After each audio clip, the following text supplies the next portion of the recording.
Добрый вечер. В эфире информационный выпуск «Камшик Шара». Сейчас расскажем коротко о темах в сегодняшнем выпуске. Вопросы социально-экономического сотрудничества Абхазии и России обсудили на совещании с делегацией Минэнерго Российской Федерации. В Женеве завершился 65-й раунд международных дискуссий по стабильности и безопасности в Закавказье. Какого развития событий ждать в Венесуэле? Мнение эксперта. Итоги зрительского голосования подвели в Русдраме на закрытии 44-го театрального сезона. Делегация Минэкономразвития России прибыла в Абхазию с рабочим визитом. Бадыр Агунба встретился с руководителем делегации замминистра экономразвития Сергеем Назаровым. Уважаемый Сергей Николаевич, добро пожаловать, рады вас видеть. Очень рады вашему визиту в Абхазию. В рамках вашего визита мы обсуждаем вопросы абхазо-российского сотрудничества, в том числе вопросы, связанные с поддержкой Российской Федерации социально-экономического развития нашей страны. Пользуясь случаем, хочу поблагодарить вас лично. Вы на разных этапах и в разное время всегда оказывали всевозможную поддержку развитию этих взаимоотношений. Сегодня действительно у нас очень важные ключевые задачи стоят перед нашей страной. И мы чувствуем поддержку нашего главного союзника Российской Федерации. Пользуясь случаем, благодарю руководство Российской Федерации, признательность от всего нашего народа, многонационального народа Абхазии за ту поддержку, которую нам оказывает Россия. Все те обсуждения, поручения, ваше обращение в адрес президента, там есть ряд поручений. Мы сегодня с правительством Абхазии обсудим тоже более детально вопросы. Я хотел остановиться на некоторых вопросах, которые, собственно, нам надо тут с учетом окончания года принять. Это соглашение как таковое мы сейчас в стадии, фактически оно согласовано всеми, и соглашение с следующего года, оно будет подписано, ратифицировано. То, что вы обращались к президенту Российской Федерации по поводу льготного кредитования, этот вопрос, поручение было президента, но возник вопрос с точки зрения ставок финансирования, потому что льготное кредитование, понятно, в сегодняшней ставке бизнес не будет под такие проценты брать кредиты. Поэтому мы сейчас в проект бюджета заложили субсидии. Банки у нас здесь присутствуют, они приехали. Это 3 банка: ВЭБ, ВТБ и Россельхозбанк. Мы сейчас хотим отработать модель, каким образом отбирать проекты, чтобы вы определили приоритеты отраслевые. Помимо этого мы хотим развернуть, у вас сегодня эта программа работает, софинансирован это малый бизнес, значит, МСП тоже мы хотим посмотреть, как расширить эту программу по кредитованию МСП.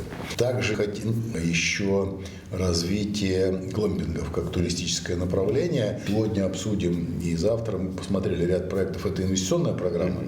Инвестиционная программа по тем объектам, где понятно, что посмотрели мы очистные гагры, строительство подстанции, там надо, конечно, ускоряться, там есть у нас на этот год, наверное, остатки, сейчас посмотрим, как их перераспределить для того, чтобы наиболее эффективно использовать, и тогда следующий год уже сформировать программу где-то по новым объектам.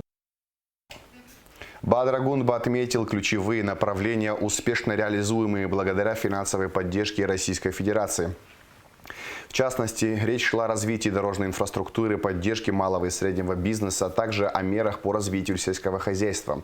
Бадыр Агунба подчеркнул, что в текущем году Абхазия увеличила объем средств на реализацию собственной программы поддержки аграрного сектора до $500 миллиарда рублей. В ходе встречи стороны также обсудили вопросы организации сбыта абхазской сельхозпродукции и содействия в обеспечении ее доступа на российский рынок. По дорогам в рамках взаимодействия с коллегами из Российской Федерации, благодаря поддержке В этом году удалось дополнительно направить $1 миллиард на развитие инфраструктуры, в том числе на улучшение качества автодорожного полотна. Откровенно говоря, конечно же, мы очень рады этой возможности. Ряд проектов уже реализовано. Вы отметили, что неплохо реализуется этот проект. Я думаю, что уже в начале года мы все обязательства по реконструкции тех автодорог, заложенных в рамках этого миллиарда, мы закроем. Я хочу поблагодарить наших коллег российских. Мы же проектно-сметную документацию проходили на территории России. Все то, что мы сейчас отмечаем в качестве положительной динамики, это в том числе и благодаря поддержке наших российских коллег. В этом смысле, конечно же, есть ключевая задача, которую мы уже благодаря этой поддержке начали решать. Это реконструкция тоннеля Ладского. Вы знаете, что там буквально ситуация аварийная была. Если бы тоннель мы не стали бы восстанавливать, возможно, мы потеряли бы доступ к Верхнему Лату. Поэтому это ключевое направление. Работы уже начались по улучшению дорожного полотна. Сейчас, когда тоннели доберутся, уже работы внутри самого тоннеля. Еще одно направление, которое не мог бы не отметить, это поддержка среднего и малого предпринимательства. 126 миллионов российской финансовой помощи направлены на реализацию этого проекта. Это ключевое тоже направление создания налогооблагаемой базы, создания дополнительных рабочих мест. Именно такого рода направления позволит и нам сосредоточить свое внимание на поддержке и предпринимательства, с одной стороны, и вопросы, связанные с увеличением доходной части бюджета. Этот проект реализовывается. Конечно же, есть определенные сложности, связанные с требованием к участникам, но думаю, что эти вопросы тоже преодолимы. Когда есть возможности, должны быть и пути реализации этого проекта. Но в целом я положительно хочу отметить реализацию этого проекта. Еще одно направление очень важное – это развитие сельского хозяйства, учитывая все-таки, что республика наша и, с одной стороны, отрасли туристической и сельского хозяйства ключевые. В этом смысле, наверняка вы знаете, что мы поддержку сельского хозяйства программы подняли до $500 миллиарда. Несмотря на все те сложности, которые сохраняются у нас в бюджете, мы считаем его важным ключевым направлением. И то, о чем вы сейчас говорите, те возможности, которые уже наработаны в рамках взаимодействия с коллегами из Южной Осетии, если мы могли совместить реализацию этих проектов, я думаю, что такой ощутимый эффект однозначно был бы в рамках реализации поддержки сельхозпроизводства. Но при этом вместе важная ключевая история, как раз то, о чем вы говорили, реализацию сельхозпродукции. Это очень важно. Как раз нам нужно будет обсудить механизмы реализации и как раз доступа на российский рынок. Мы готовы этим вопросом активно заняться и выработать общую схему реализации. В Кабмине прошло совещание, посвященное социально-экономическому сотрудничеству Абхазии и России. В нем приняли участие премьер-министр Владимир Дылба и замминистра Минэкономразвития России Сергей Назаров. Стороны предметно обсудили важнейшие направления сотрудничества.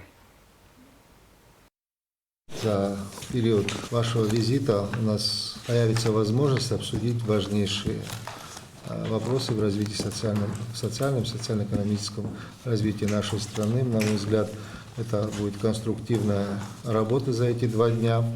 У нас наше профильное министерство, ведомство к такой работе готовы. Очень предметно, полагаю, будем обсуждать все наши вопросы, которые обозначены в повестке. Наметим планы, несомненно, и на дальнейшую перспективу нашего сотрудничества уже на обозримое будущее 26-30. К такой работе мы готовы. Хочу обратить внимание, что она строится не только в таком формате. Мы и до этого очень часто общаемся и в режиме ВКС, и в телефонном нашем разговоре с вами очень часто обсуждаем вопросы. Но визит разбит на 2 этапа. Первый этап – это сегодня мы хотим обсудить те текущие вопросы, которые нам необходимо, ну и действительно то, что вы говорите, на перспективу, с учетом того, что нам необходимо сейчас откорректировать некие решения до конца года в рамках решений межправкомиссии с учетом освоения средств, может быть, перераспределения средств. Вот сегодня мы там в рамках обсуждения инвестпрограммы обсудили, что можно посмотреть какие-то направления, где можно будет направить средства там, где есть возможность их эффективного использования. Плюс действительно там вопрос, с учетом того, что у нас уже середина фактически ноября, нам необходимо там завершить работу с формированием госпрограммы и инвестпрограммы, акценты расставить на следующий период. Поэтому все вопросы, будем так говорить, рабочие и текущие, но по ним нам надо действительно расставить все эти акценты.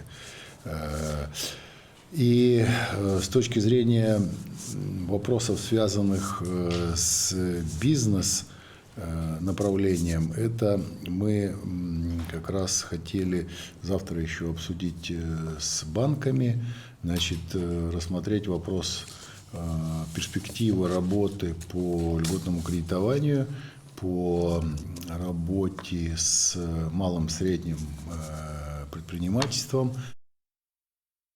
В Женеве завершился 65-й раунд международных дискуссий по стабильности и безопасности в Закавказье. Итоги состоявшихся переговоров прокомментировал министр иностранных дел Олег Барцыц.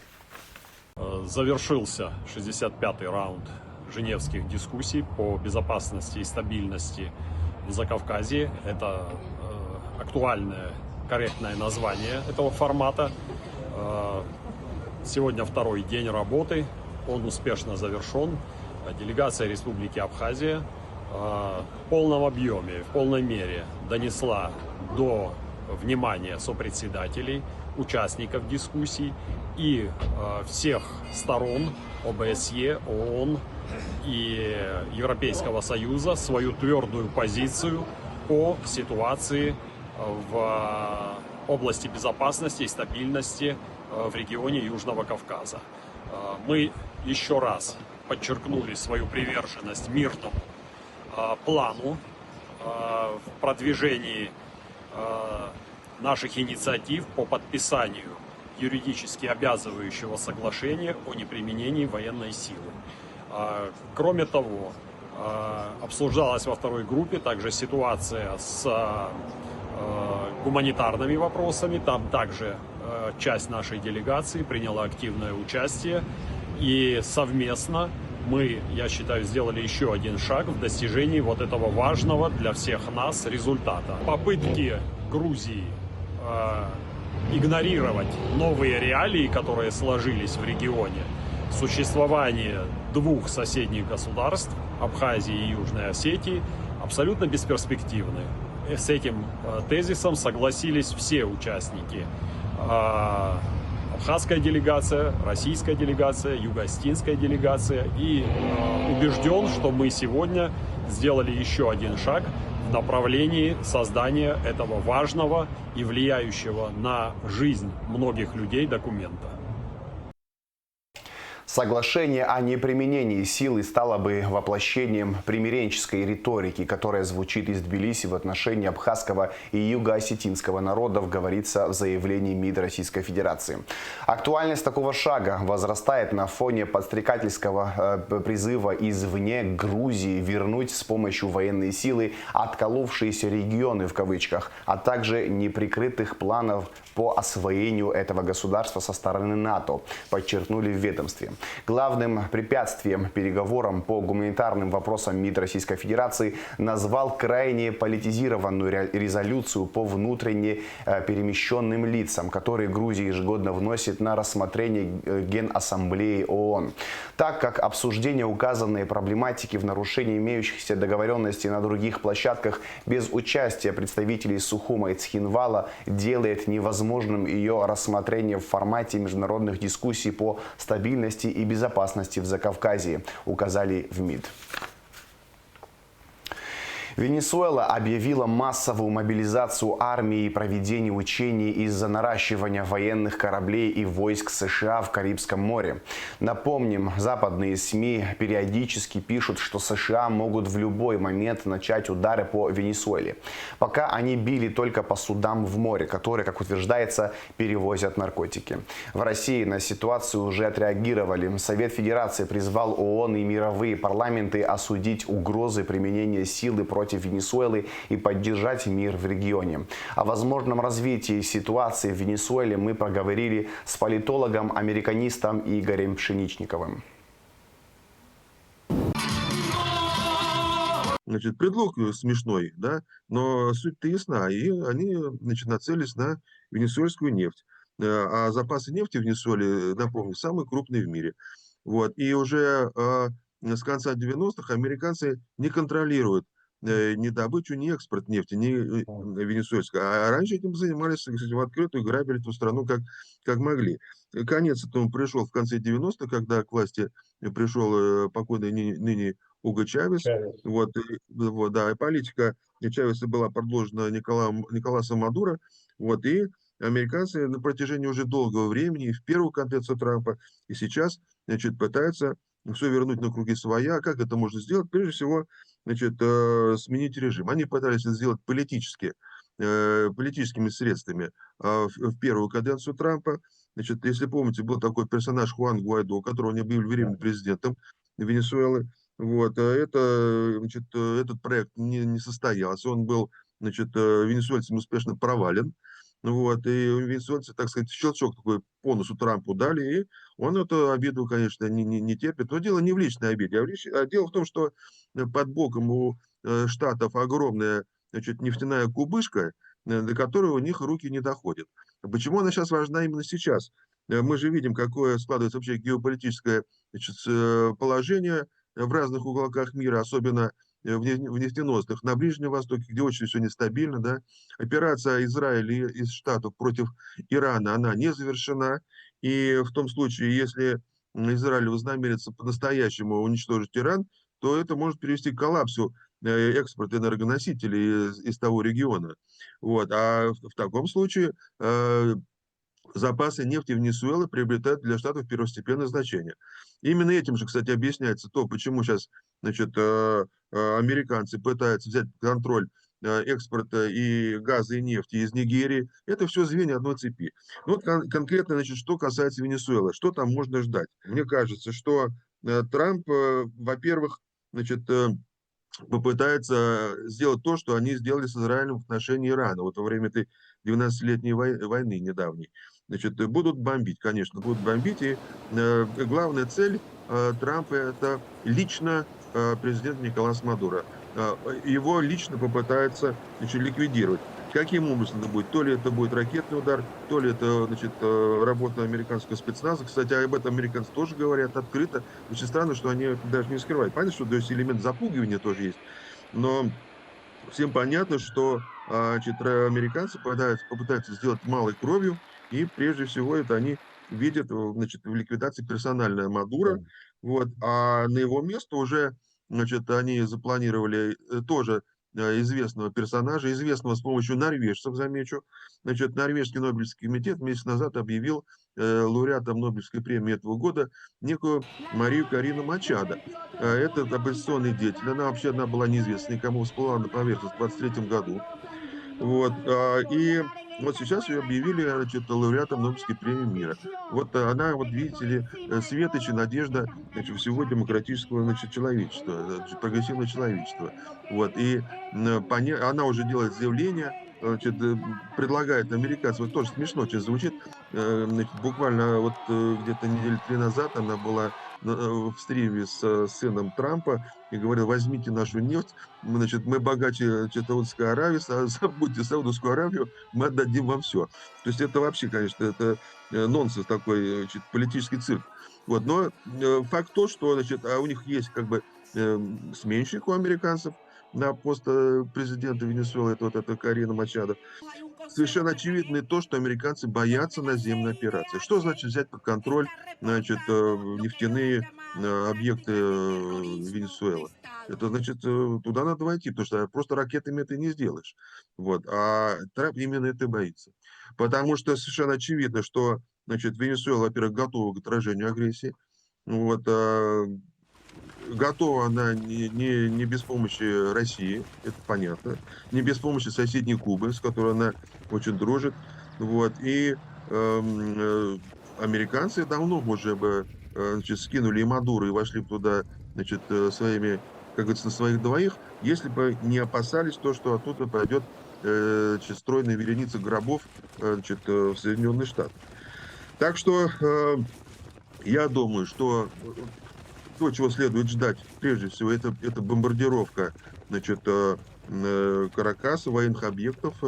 Американцы попытаются уничтожить военную силу Венесуэлы, вот, и спровоцировать хаос в стране таким образом, чтобы, значит, каким-то образом подвигнуть население страны, которое, кстати, поддерживает в большинстве своем Мадуро, вот, для того, чтобы они согласились значит, на любого персонажа, на любую смену власти, лишь бы вот этот хаос и бомбардировки прекратились. Мы, конечно, всего не знаем, надо подчеркнуть. Там мы знаем только, что есть соглашение, подписанное Россией и Венесуэлой в мае этого года.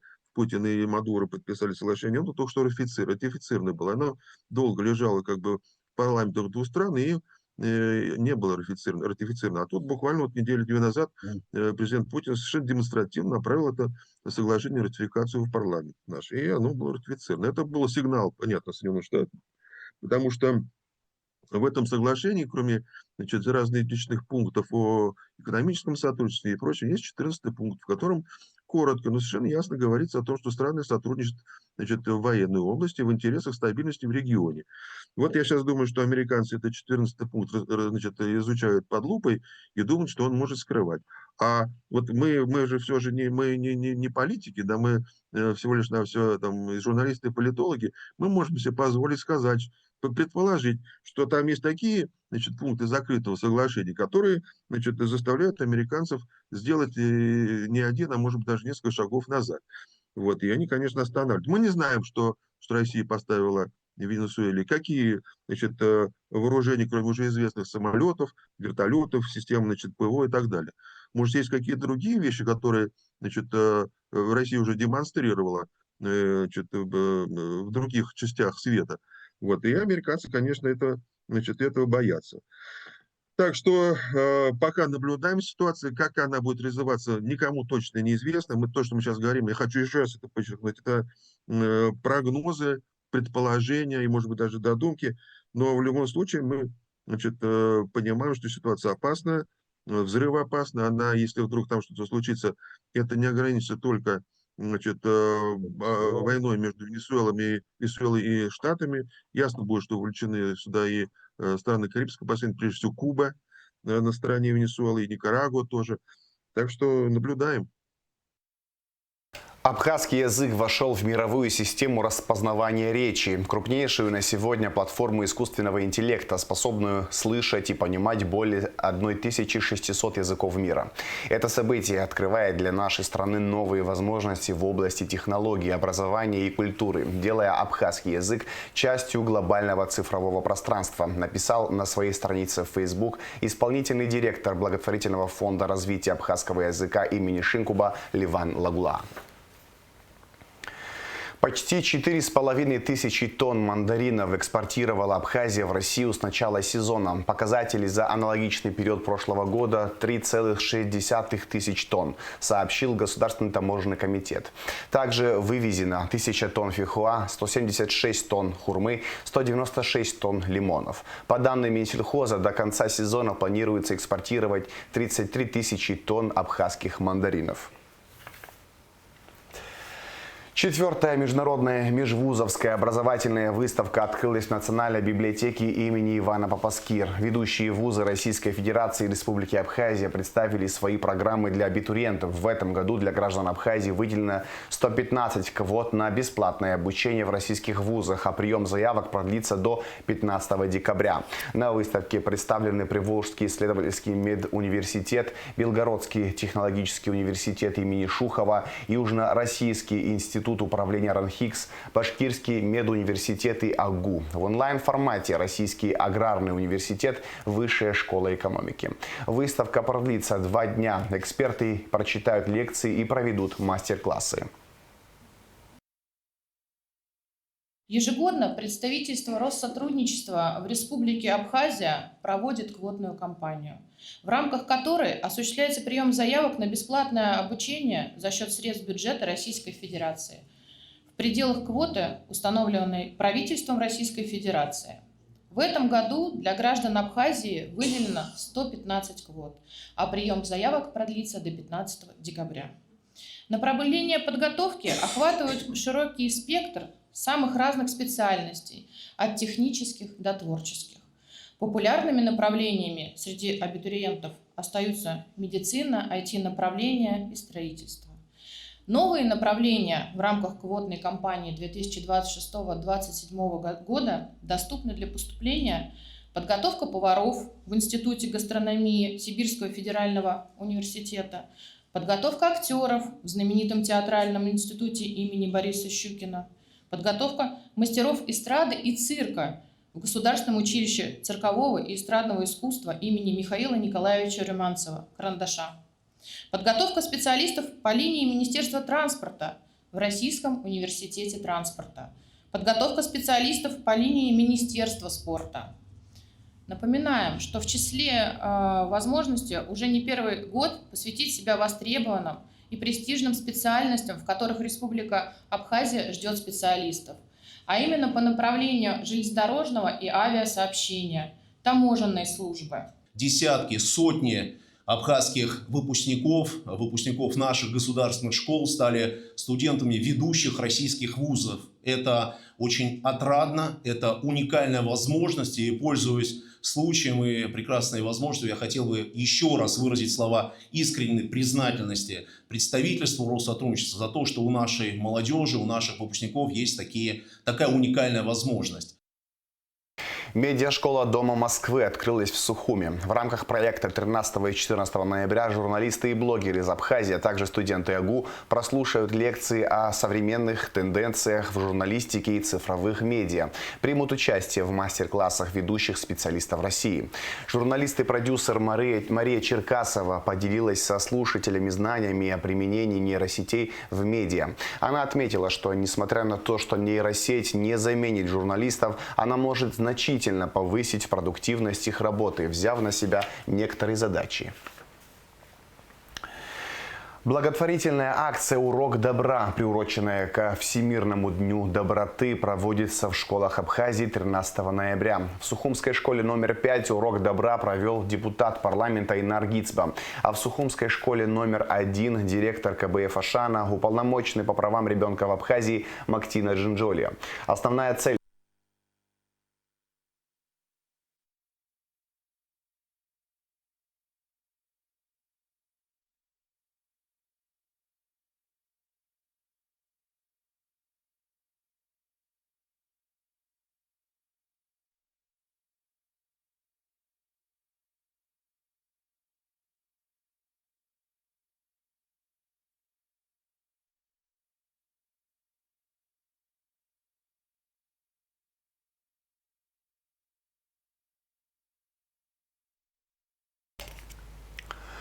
Благотворительная акция «Урок добра», приуроченная ко Всемирному дню доброты, проводится в школах Абхазии 13 ноября. В Сухумской школе номер 5 урок добра провел депутат парламента Инар Гицба, а в Сухумской школе номер 1 директор КБФ Ашана, уполномоченный по правам ребенка в Абхазии Мактина Джинджолия.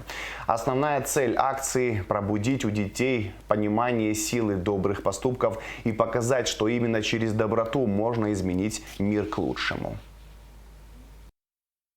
По инициативе культурно-благотворительного фонда Ашана в этом году, 11-й год, отмечается Всемирный день доброты в Абхазии. В этот день во всех школах Абхазии проводятся уроки добра. Цель этих уроков – воспитать в подрастающем поколении понимание, что такое добро, что такое зло, чтобы они с детства понимали, что значит поддержать ближнего. И в этот день каждая школа, каждый класс проводит классные часы, посвященные Дню доброты. Также они проводят различные инициативы, благотворительные акции, ярмарки, аукционы.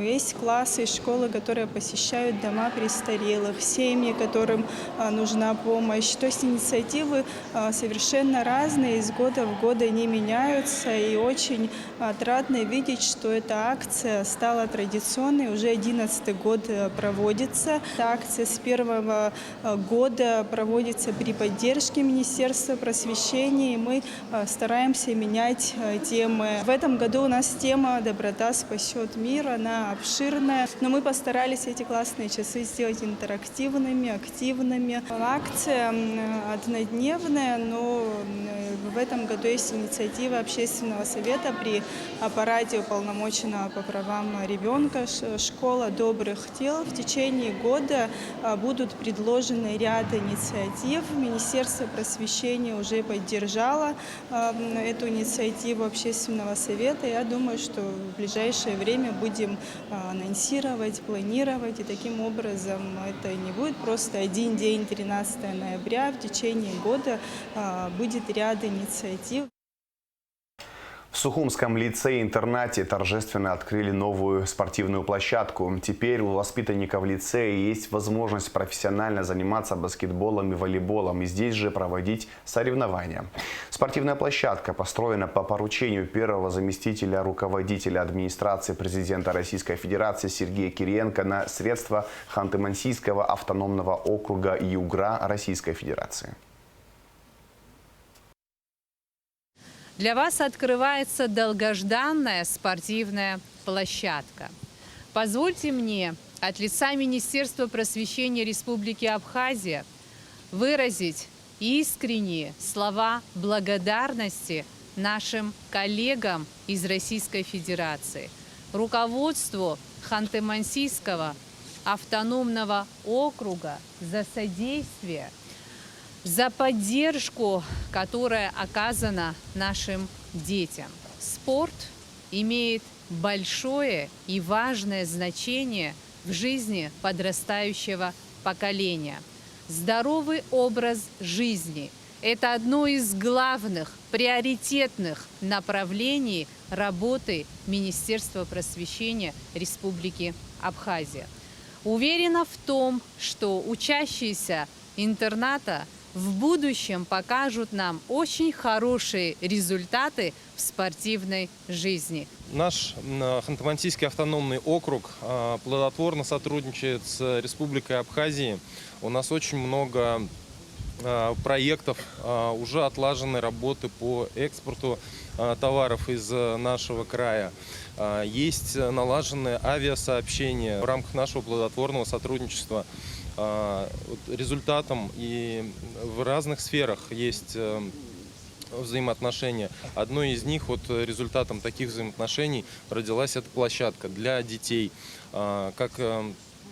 Очень хотелось бы, чтобы это было таким хорошим инструментом для детей, чтобы они приучались к дисциплине, могли организовать свой досуг правильно и хорошо в рамках спорта на хорошем профессиональном уровне. Радостно видеть, что приходит очень много детей даже на открытие, что это для них важно. Очень отрадно видеть, что как они улыбаются, как для них это важно, и что мы старались не зря. Состоялось первое заседание собрания Гулрыбшского района после выборов в органы местного самоуправления. Путем тайного голосования председателем нового созыва избран Захар Шакирбай, заместителем Андрей Кандакчан. Подробности в репортаже Гугуцы Вардания. Это первое заседание Гулрыбского районного собрания после выборов в органы местного самоуправления. Звучит государственный гимн Республики Абхазия.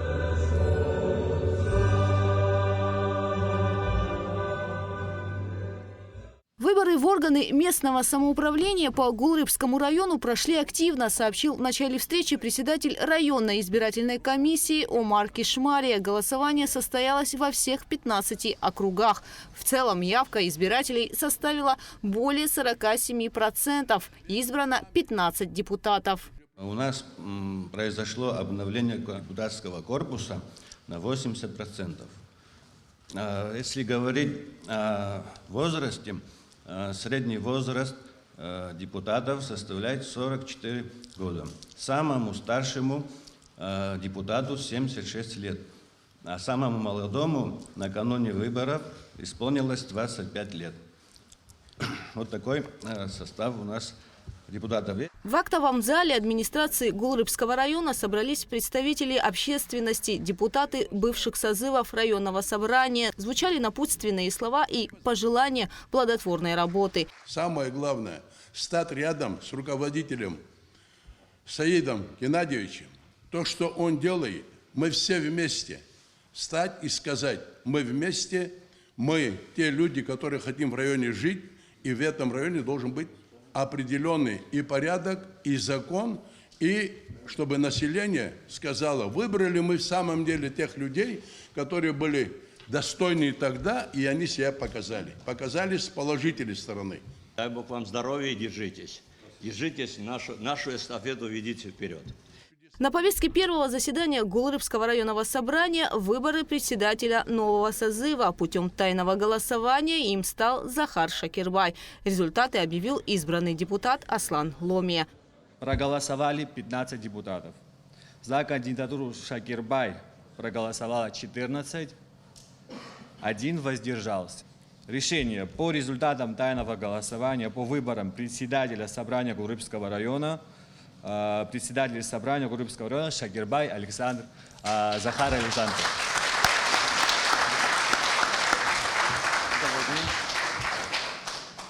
Заместителем председателя Гулрыбского районного собрания избран Андрей Кондакчан. Гугут Савардания, Давид Хашик, Абхазское телевидение. Президент Абхазии Бадрагунба поздравил Ткварчалский государственный театр комедии имени Шараха Пачали с 70-летием. Ткварчалский театр внес большой вклад в продвижение абхазской национальной культуры и с момента основания стал важным культурным центром для жителей города, говорится в поздравлении. Глава государства подчеркнул, что особого внимания заслуживает деятельность театра в годы Отечественной войны народа Абхазии. Восстановление театра стало одним из главных символов возрождения города-героя Ткварчал, пережившего блокаду.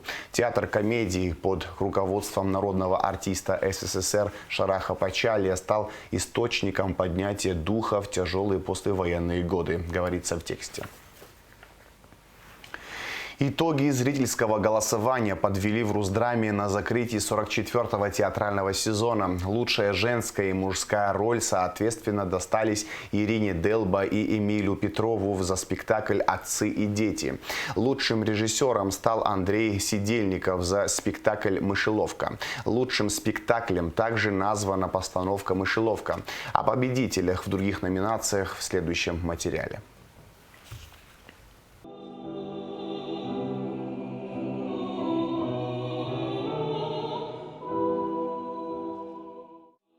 В стенах Русдрама звучит государственная хоровая капелла. Это большой концерт в честь закрытия 44-го театрального сезона в театре Искандера. Сегодня они, актеры театра, обычные зрители, которые пришли насладиться звучанием голосов и музыкальными произведениями абхазских и зарубежных авторов, а еще стихами. Я в горах, под сердцем Бога, где такая благодать, в жилах кровь поет потоком, до небес рукой подать.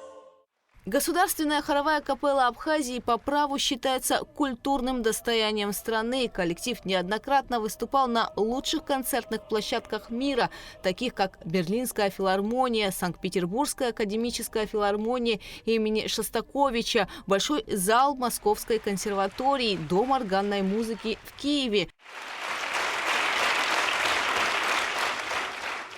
День закрытия сезона, 44-го сезона нашего театра, мы решили быть, мы, театр, зрителями вместе с вами и предоставить эту сцену нашим друзьям, удивительному коллективу, одной из визитных карточек нашей культуры, Государственной хоровой капелле Республики Абхазия. За 44-й театральный сезон актерами труппы было сыграно сотни спектаклей, и все с душой, но зритель выбирает лучших из лучших.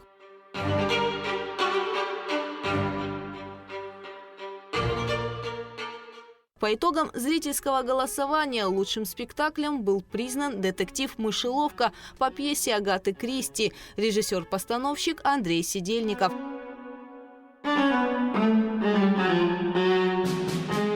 В номинации «Лучшая женская роль» выиграла Ирина Делба в роли Анны Одинцовой в спектакле «Отцы и дети». Спасибо.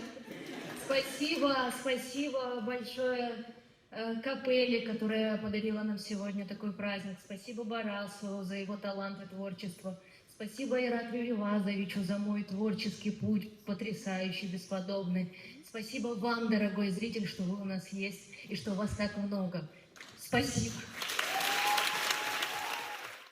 Лучшая женская роль второго плана принадлежит Симоне Спафопула. Лучшую мужскую роль по итогам зрительского голосования сыграл Эмиль Петров. Мужскую роль второго плана – Леон Гвинджия. Лучшая работа художника по костюмам принадлежит Анастасии Тереховой. Лучшим художником по свету стал Константин Удовиченко в спектакле «Безымянная звезда».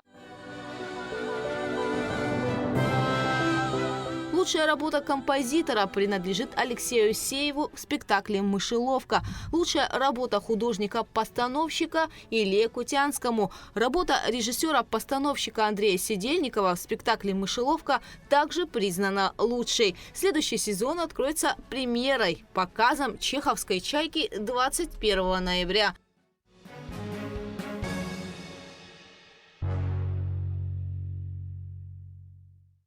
Гугут Савардания, Константин Парулова, Абхазское телевидение. Близится всеми любимый праздник – Новый год. В это время браконьеры начинают охоту на хвойные деревья. Несмотря на действующий закон, лесоводы не успевают собирать вырубленные елки. Так, на горе Мамзычха лесники обнаружили более 200 незаконно вырубленных хвойных деревьев. Нала Чинджери расскажет детали. В Абхазии запрещена вырубка вечнозеленых растений. Несмотря на действующий закон, люди все так же срубают новогодних красавиц в преддверии праздника. Одним из основных мест вырубки вечнозеленых растений является лесное хозяйство в городе Гагра. На территории данного лесничего хозяйства произрастает немало хвойных деревьев. Так, 10 ноября на горе Мамзычха неустановленные лица срубили более 230 елок. Работа еще продолжается. Хочу поблагодарить ребят, которые не безразлична эта обстановка насчет вырубки ели. Охотники помогают нам. У нас не хватает людей, у нас один человек на Мамзычхе работает. Кто ходил в лесу, он понимает, что такую территорию, огромную территорию, очень тяжело, но позавчера спустили 231 корень. Дежурили, территория большая, видно, увидели, что, если можно сказать, засада сидит, они не вышли. А третий день мы приняли решение спустить ели.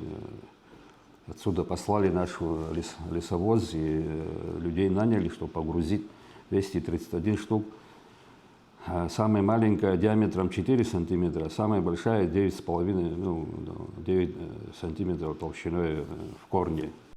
На горе Мамзычха установлен пост, где круглосуточное дежурство, сменяя друг друга, ведут лесники. Но из-за большой территории им сложно уследить за каждой тропинкой, ведущей к горе.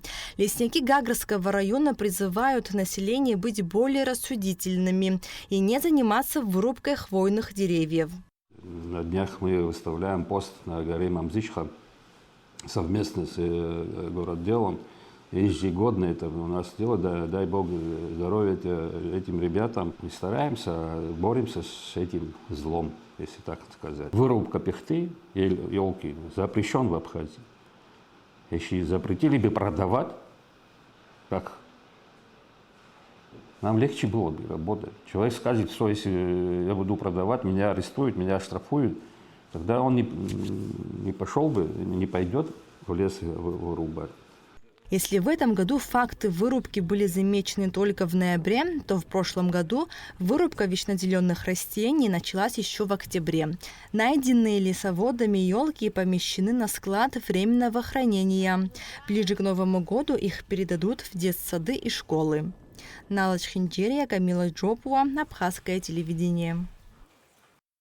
В Абхазии все больше детей увлекаются теннисом, а некоторые наши спортсмены показывают очень хорошие результаты на международных соревнованиях.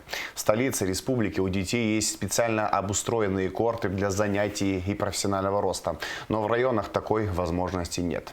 Адица Сагария продолжит тему. Много лет Гудаута является одним из лидеров по развитию физкультуры и спорта. Здесь активно растет число занимающихся спортом. Ежегодно проводятся всевозможные соревнования. Хорошими темпами развивается спортивная инфраструктура. Список видов спорта обширный. Многие из них, такие как футбол и волейбол, появились в городе давно и имеют свою историю. Другие же возникли совсем недавно. В Гудаутах сейчас создана теннисная секция, в которую входит 40 детей. Еще просят многие, но, к сожалению, уже мест нету, мы не можем принимать. Была проблема огромная с тренером. В Абхазии не нашлось тренера, пришлось с Российской Федерации позвать тренера, который тренирует наших детей сегодня здесь. По словам президента Федерации, самая большая проблема в развитии спортивной жизни Гудауты – отсутствие теннисного корта в городе. Это означает невозможность заниматься этим видом спорта, что лишает детей и подростков множества преимуществ, таких как улучшение физической формы, укрепление мышц и сердечно-сосудистой системы, развитие выносливости, а также повышение когнитивных способностей.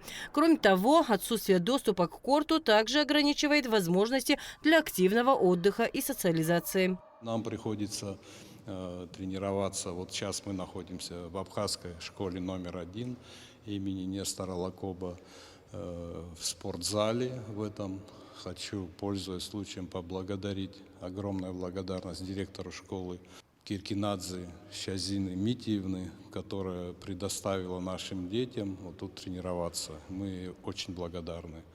И когда хорошая погода, мы тренируемся, наши дети тренируются в городе на баскетбольной площадке. То есть теннисного корта у нас нету. Тамаз Абгаджава подчеркнул, что возможность играть в теннис должны иметь все дети во всех районах республики. И это главный атрибут здорового поколения, подчеркнул он. Тренировки по теннису для детей начинаются с разминки и включают в себя развитие общей физической подготовки и координации с помощью подвижных игр. Постепенно вводятся базовые элементы техники: правильное держание, хватка ракетки, удары, подача с отработкой на корте в игровом формате. У нас разработана совместная программа на базе международной программы 10С. Она рассчитана где-то на 3 года. Но она в динамике меняется. Поэтому процесс идет планомерный, с некоторыми такими компенсационными вещами. В плане погоды, в плане непосредственно, площадки. Тренировку дети воспринимают как увлекательную игру, которая развивает их физически и умственно, улучшает ловкость, координацию и реакции. Им нравится, что теннис требует быстрого принятия решений и развивает уверенность в себе. Я хожу уже 1,5 года, я очень люблю теннис, я хотела на теннис пойти очень. Наши тренировки очень хорошо проходят, и мне нравится. Мне нравится, когда мы в игры играем. Мы играем, мячики кидаем сами надвое. Я люблю теннис. Я отбиваю мячи, удаляю, и все, бью их. Приходите на теннис. Родители детей утверждают, что занятие теннисом положительно влияет на физическую и умственную составляющую ребенка. Теннис – это вид спорта, который непосредственно влияет на когнитивные функции ребенка, особенно до 6 лет, когда формируется и концентрация внимания, и воображение, и логика, и все вот эти жизненно важные составляющие. Федерация тенниса, родители и дети возлагают большие надежды на руководство страны в помощи строительства теннисного корта в городе Гудаута. Адица Сагария, Адам Ирджиня, Абхазское телевидение. В завершении выпуска расскажем о погоде. В пятницу, 14 ноября, в Абхазии временами дождь, местами гроза, туман. Температура воздуха ночью 7-12, днем 13-18 градусов тепла. Температура морской воды плюс 16 градусов.